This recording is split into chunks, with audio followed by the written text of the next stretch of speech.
The park is popular mainly because it's an amusement park. It was clean, attractive, and there was a lot of things to do. It was out in the open. They had a small beach, and it wasn't a large beach, but it was a small beach.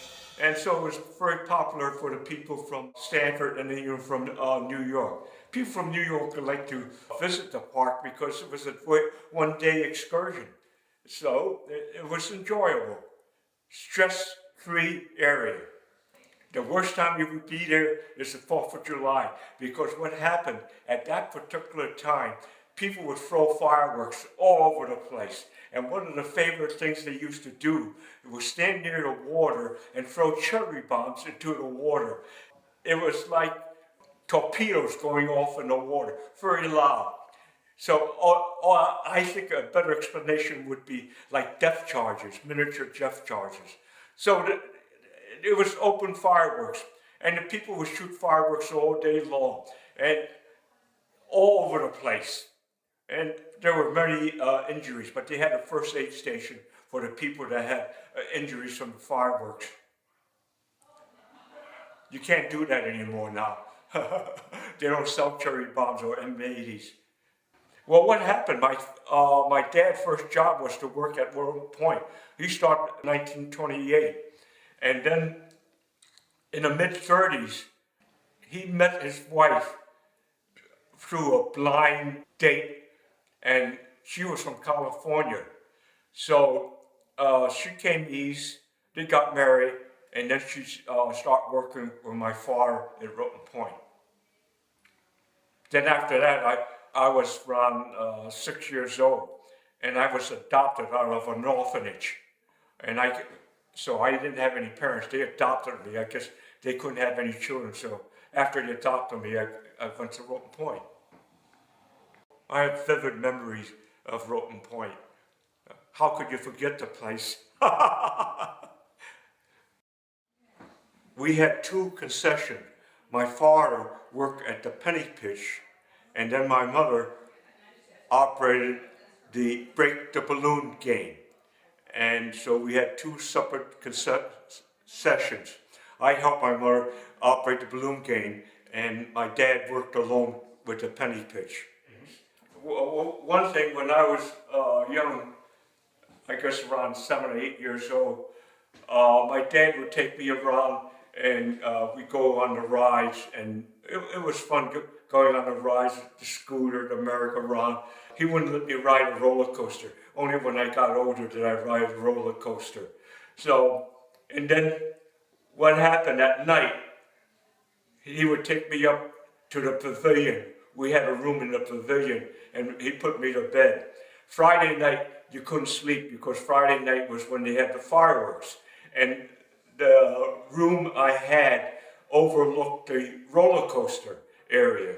And adjacent to the roller coaster area is where you had the fireworks. So every Friday night, I would be able to see the fireworks from my room. Well, here we had a picture of the roller coasters, and that was located on the west side of the beach. And then I see we have a fence there, and it looks like part of the Grove area. And well, this is self-explanatory. The merry-go-round after the year 1938 hurricane. The 1938 hurricane, I recall, the water went up to about 4 or 5 feet in my dad's concession, and you could see the watermark. So that spring, everything was repainted. It didn't look like the hurricane affected the park, and you couldn't tell because everything was cleaned up and all the plants were in place. Yeah, well, I used to, I was too young to work, so I used to go in the morning. I would go down to the pier and go fishing and try to get blackfish or burgos. But before I go fishing, the previous night, I would go down to the rocky area and dig for clams for bait. Then after I got through fishing, I would go to the beach, take a swim, and then come back to the concession and just hang around, watch my parents work. this looks like pottery, and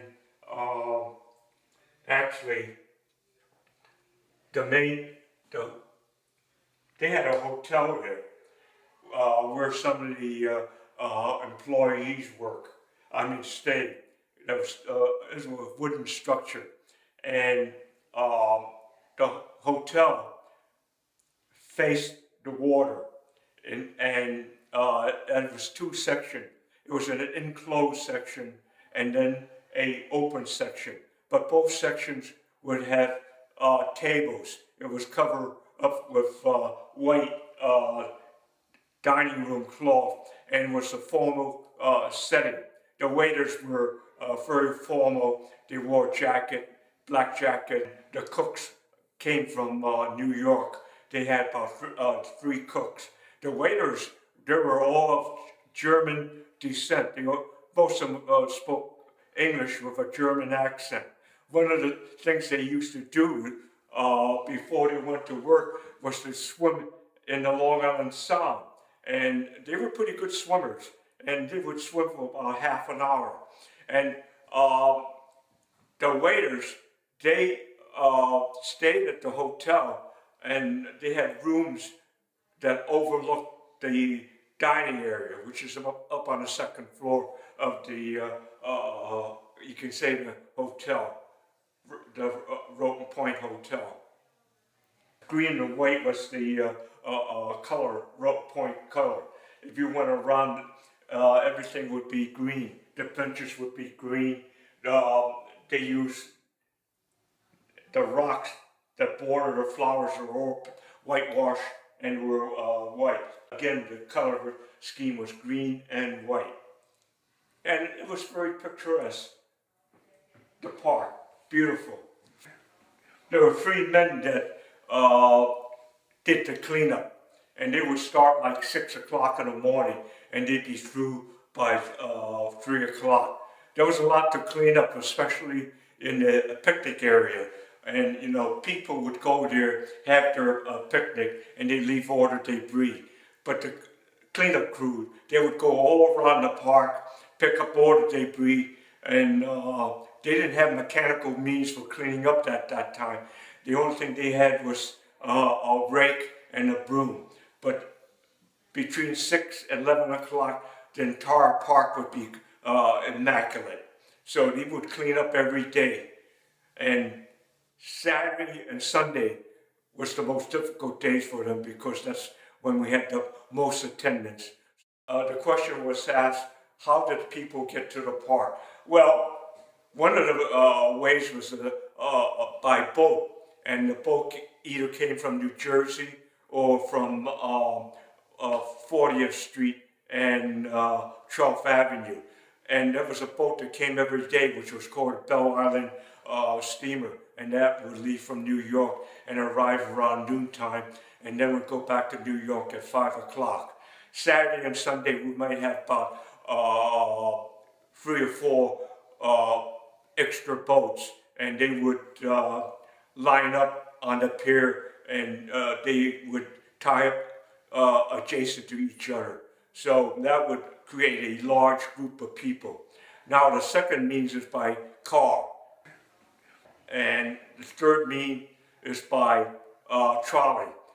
And there used to be a trolley station, and the trolley would come from South Norwalk or Stanford.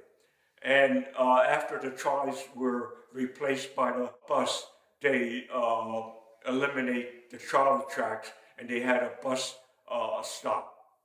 In the afternoon, after the boat would leave around 5 o'clock, there would be free time before the park would open again at 7 o'clock. So between 5 and 7, around 6 o'clock, we used to play softball in the midway.